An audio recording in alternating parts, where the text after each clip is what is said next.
Three parallel plate capacitors, each with area A and separation D, are filled with the two dielectric K1 and K2 in the following fashion. Which of the following is true अगर K1 K2 से ज़्यादा है। ठीक है, ये हमको capacitors दे रखे हैं, तीन अलग अलग कैपेसिटर्स। ठीक, और यहाँ पे इनमें कंपेरिजन करवाइए किसकी कैपेसिटेंस जो वो ज़्यादा होगी। तो यहाँ पे अगर K1 K2 अगर सारे वेरिएबल में कंसिडर करूँगा तो कैलकुलेशन काफ़ी लेंदी हो जाएगी। तो कैलकुलेशन को ईजी बनाने के लिए मैं एक वैल्यू एज्यूम कर लेता हूँ। K2 को मान लेता हूँ 1। ठीक है, और K1 को ऐसे मानना है कि K2 से ज़्यादा हो, तो चलो K1 को मान लेते हैं 2, और A epsilon not upon D को अब एक बार के लिए सी मान लेते हैं। अब जरा पहले सेटअप को देखना। पहला सेटअप में जो हमारे पास प्लेट्स जो हैं वो इस तरीके से हॉरिजॉन्टल रखी हुई है, इसको मैं एक बार वर्टिकल अरेंजमेंट में रख रहा हूँ। क्लियर? तो इनकी दोनों प्लेटों को मैंने वर्टिकल में रख दिया। इसके लेफ्ट हाफ में K1 मतलब 2 का मीडियम भरा हुआ है, और राइट हाफ में हमारे पास क्या है, ऊपर वाले में K2 भरा हुआ 1 का, और इसमें हमारे पास K1 भरा हुआ 2 का। अब देखो ये हमारे पास ये पूरा कैपेसिटर हो गया। अब देखो जितना हमारे पास पोटेंशियल डिफरेंस इन दोनों ऊपर वाले हाफ के बीच में होगा, उतना ही नीचे वाले हाफ के बीच में होगा। मतलब ये दोनों हमारे पास किस में मानने पड़ेंगे, सीरीज में, और ये भी किस में हो जाएंगे, सीरीज में। क्लियर है? तो इस पूरे कैपेसिटर को अपन 4 कैपेसिटर्स का कॉम्बिनेशन मान सकते हैं, जिसमें ऊपर वाले जो जो 2 क्वार्टर हैं वो सीरीज में हो जाएंगे, और नीचे वाले 2 क्वार्टर भी सीरीज में हो जाएंगे। अब जरा कैपेसिटेंस निकालते हैं।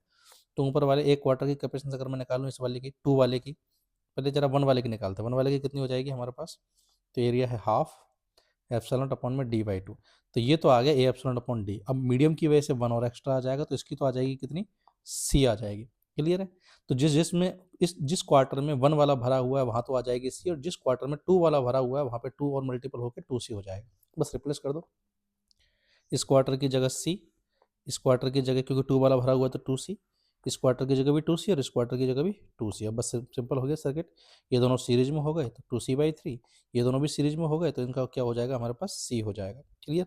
तो दोनों अब पैरेलल में होगा तो डायरेक्ट ऐड कर देंगे, तो सी ए वाले कॉम्बिनेशन के लिए कितना आ जाएगा, 2 सी बाई 3 प्लस सी से 5 सी बाई 3, या बोल दो 1.67।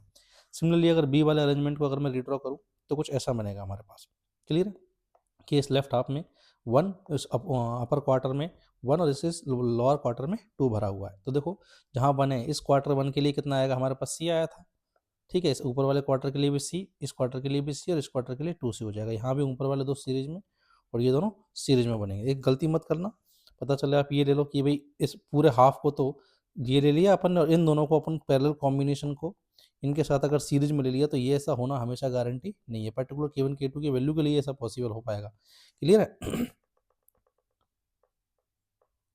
अब बस इसको सॉल्व करते हैं। तो ये हो गया C/2 और ये 2C/3, तो इसका इक्वलेंट कितना आ रहा है, 7C/6 से 1.17C।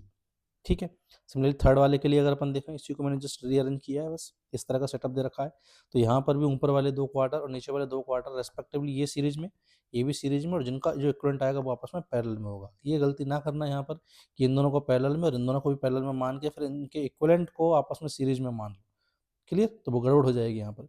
तो 1 और 2 को भी सीरीज में और इन दोनों को भी सीरीज में, तो इसका भी सी, ये भी सी, ये 2 सी, ये 2 सी। इसका इक्विवेलेंट जब तुम फाइंड करोगे तो 2 सी बाई 3 और 2 सी बाई 3 कितना आ जाएगा, 1.33C।